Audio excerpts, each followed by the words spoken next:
Oh, bato. Pagbula. Wag bato ah!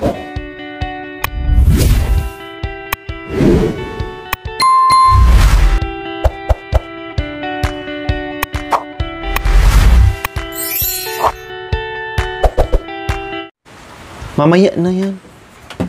Oh, na. Bye! Ikaw. Bye. Bye! Mwah! Wow.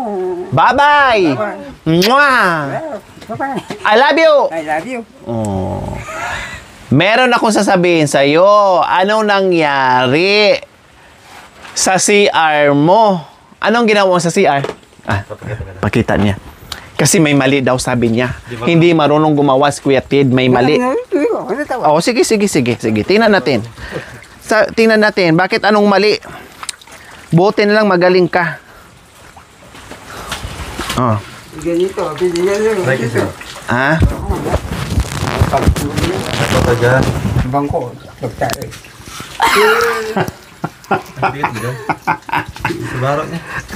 Paano? Binigyan ko ng bangko. Lagyan mo ng bangko. O tapos? Pagkatapos tumae, may upuan. Ginanon. Sinira ni Marvin. Saan pa naglagay? Saan ka pa naglagay ng ano? Dito sa isa. Saan pa dito? Saan? Gusto niya may terrace. Dalawa sila. Sige. Paano ba? Diyos ko, may mga nakapako. Talagang tabla, mga kabayan. Papapalawin, no? Oh. Nahirapan ka, Wen? Oo, nahirapan kami tanggal yan.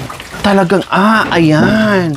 Para do pagkatapos tumae, merong... Lagyan naman ang gamit yan eh. Tapos, paano yun doon?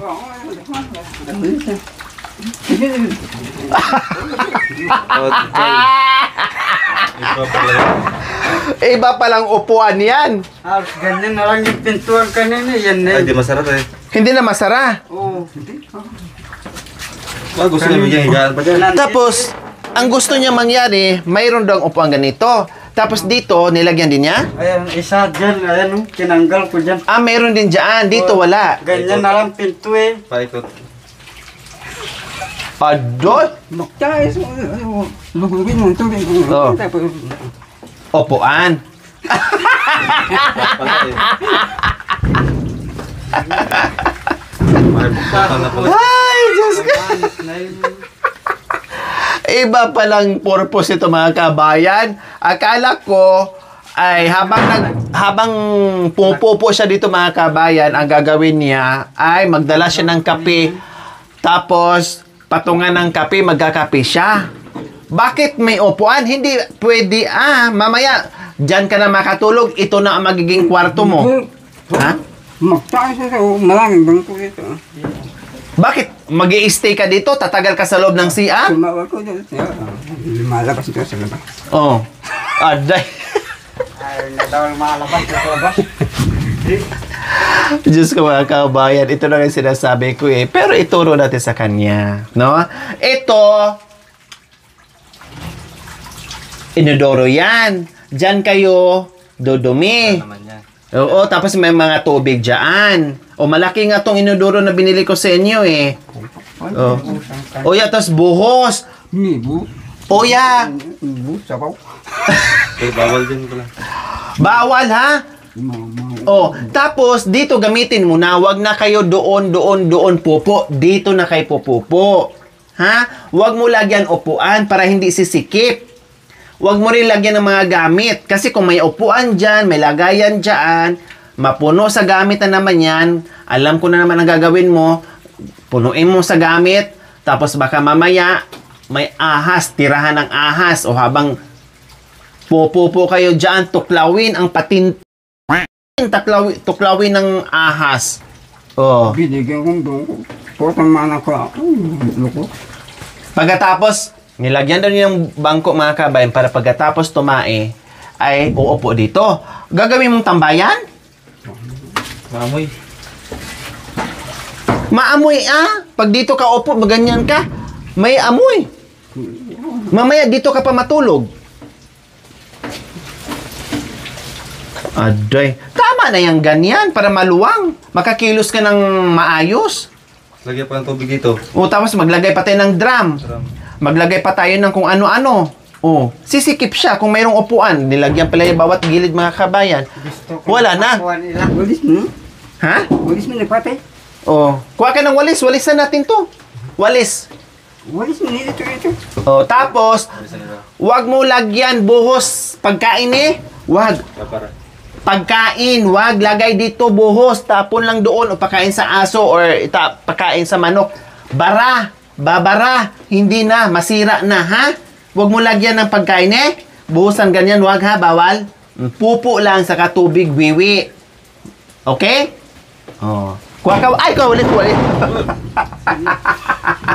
Yung papo. Ay, Diyos ko. O, sige na. O. Tanggalin mo na. Siyempre, pinilit niya yan, kaya bumigay.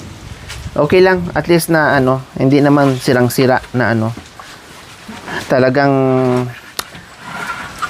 gumawa mga kabayan ng eksena kasi mali daw ang ating karpintero mga kabayan. Ko kawalis, walisan natin.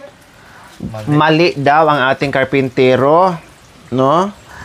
Hindi pala CR ang pagkakaintindi dito ni Tatay Romy, kundi balcony. Kasi kailangan pagkatapos pumupo ay merong tambayan. So balcony pala ang kailangan, no? Para meron dong maupuan, pahingahan, no? At gusto niya na ganyang style po mga kabayan. Kaya nagulat si Marwin, bakit may nagpupukpok dito, no? Dahil siya pala ay busy sa loob ng CR. Di ba ang luwang na po mga kabayan? O paano kung hindi alisin ni Marwin yung yung nilagay niya? Ito, pera mo na.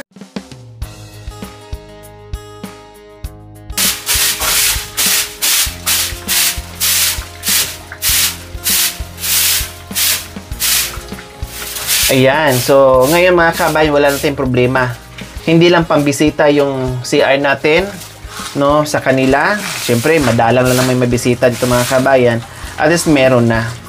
Alagaan na lang na hindi dudugyot yung CR, no, para siyempre nakakaya sa ating bisita mga kabayan na marumi yung CR natin. Walang rason na marumi yung CR kasi maraming tubig.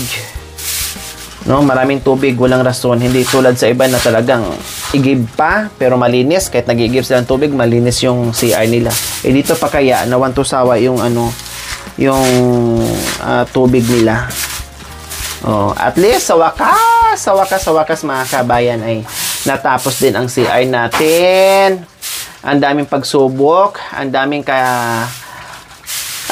paghihirap, ang daming pagsubok, ang daming sakripisyo, dinanas dito mga kabayan, na disgrasya, napagod ang lahat, and everything, lahat na nandoon na mga kabayan. Sa wakas natapos din at meron na silang magagamit na na CR. O, di ba? Nandito sa kabilang side. Ito pa.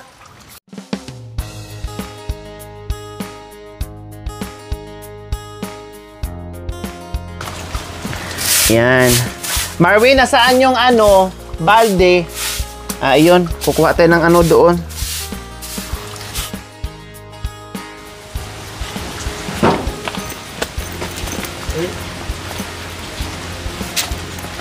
Tapos nagdyan na pala ito nakapatong pa rin.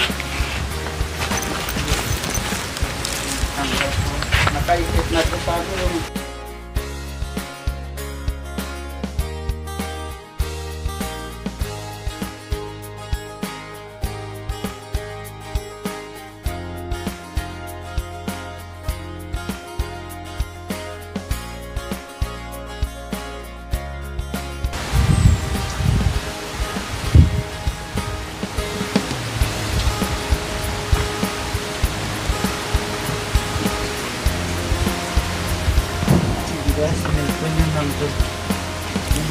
Walang tubig.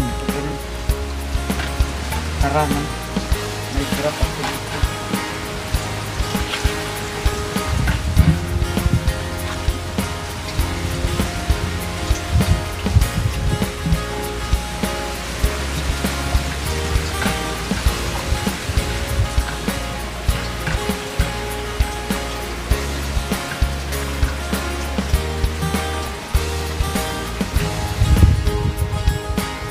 Palagyan mo ng tubig.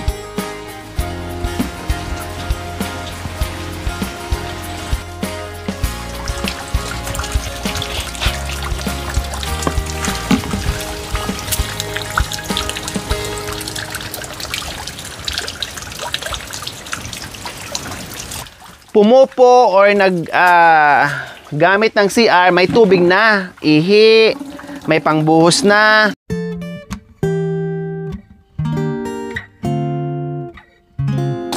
So ayan po mga kabayan, walang problema sa sa pangbuhos, no, sa tubig dahil maraming tubig dito. No problem. Nandito na sa tabi ng CR. So pag-aralan pa namin mga kabayan kung paano namin gagawin, no? Baka gagawa ako ng another hose mga kabayan, ikunin ko dito papunta doon sa loob ng CR. So bahala na, no, kung kailan namin magawa 'yon. Katulad nito, ayan, no, ginawa na naman namin yung mga kabayan. No, sabi ko gawa tayo para dito papunta dito. So ngayon, ganun din ang gagawin natin sa CR. Magdugtong tayo, magbutas tayo dyan mga kabayan. May konting tapos lagyan din natin ng stopper o gripo para hindi na dito mag-aano. Lahat ng mapagaan or mapadali yung kilos na dito mga kabayan, no, ay gagawin ko para kay Tatay Romy po mga kabayan. Para lahat ay maranasan, no, maranasan niya mga kabayan yung yung buhay na maayos-ayos kahit paano. O sapakin mo ha, tapos lagay doon.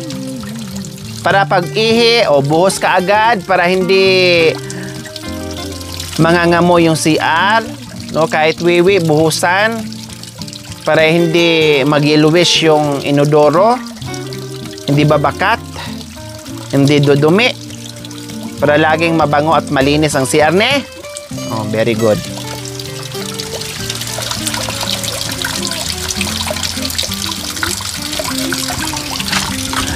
Pag nagwiwi, pag nagpopo, ada! Tubig, ha? Tubig, wag kahoy, wag bato. Baka mamaya, pagkatapos... Oo, bato. Pagbula. Wag bato, wag din kahoy. Magbarayan doon sa inodoro. Tubig ne. Aday, bato daw gamitin pagkatapos pumupo. Ano yon? Pumuto. Pumuto. Pumupo ka lang dyan sa Dala ko siya. Sabon. Bilang kita. Mabango.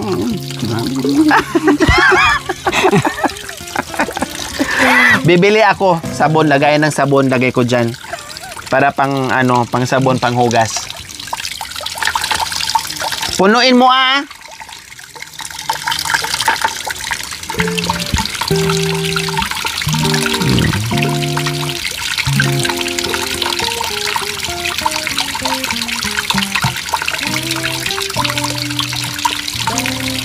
Pag ganitong panahon mga kabayan, hindi ganun kalakas yung tubig, pero okay lang. Ang importante hindi nauubusan. No, kasi siyempre mga isang linggo na siguro, walang ulan. Umulan siya kunti lang, dumaan lang siya as in. No, para ka lang niwisikan ng ulan, tapos dumaan lang talaga siya. Hindi siya nagtagal. Pero at least hindi pa rin nawawala. Continuous pa din po siya mga kabayan.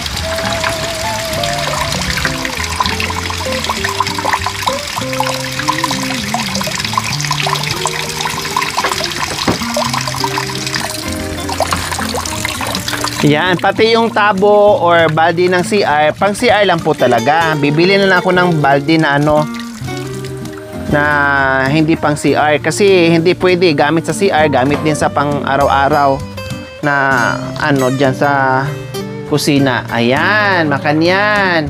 O, bibili pa ako ng malaking drum para dyan. Or ilipat ko yung malaki.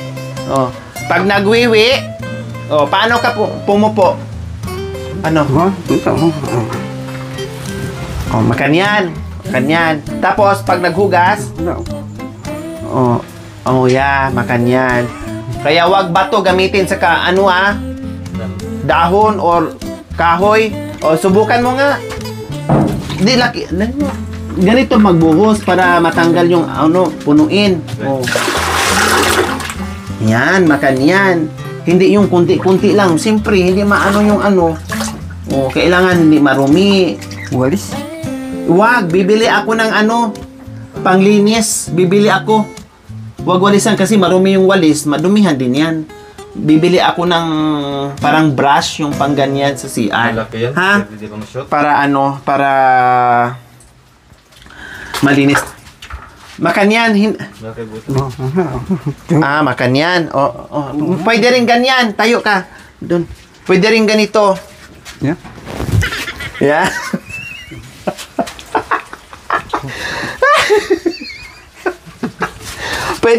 Pwede makanyan, ha? Yeah. Ayan, tapos yung kamay mo, ganyan.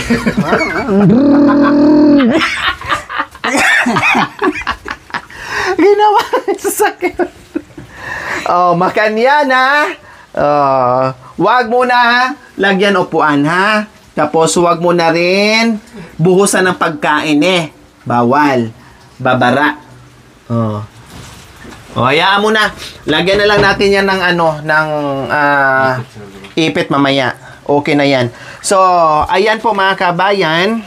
Kamuntikan na magawang balcony yung CR natin, no? Kamuntikan ng gawing balcony, kamuntikan ng gawin ng bahay. Diyos ko. Kung si Tatero nila yung mga kabayan, wala na.